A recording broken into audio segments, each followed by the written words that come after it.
اللہ کے نام سے شروع جو نہایت مہربان ہمیشہ رحم فرمانے والا ہے۔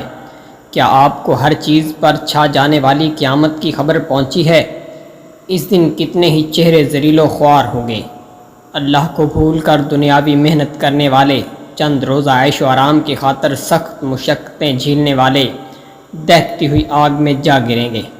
انہیں کھولتے ہوئے چشمہ سے پانی پلایا جائے گا۔ ان کے لیے خاردار خشک زہریلی جھاڑیوں کے سوا کچھ کھانا نہ ہوگا۔ یہ کھانا نہ فربا کرے گا اور نہ بھوک ہی دور کرے گا۔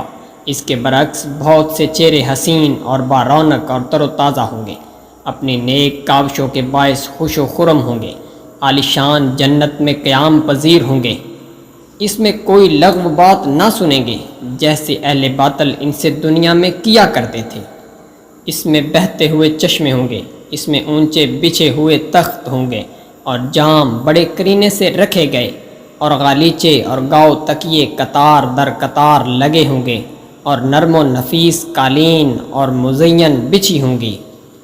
منکرین تعجب کرتے ہیں کہ جنت میں یہ سب کچھ کیسے بن جائے گا؟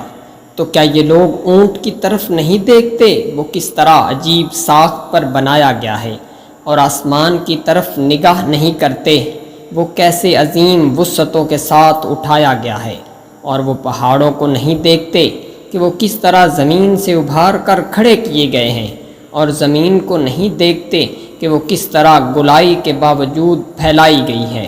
پس آپ نصیحت فرماتے رہیے، آپ تو نصیحت ہی فرمانے والے ہیں۔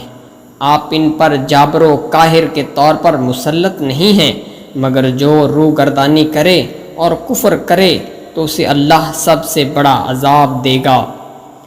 بے شک بالآخر ان کا ہماری ہی طرف پلٹنا ہے، پھر یقیناً ہمارے ہی ذمہ ان کا حساب لینا ہے۔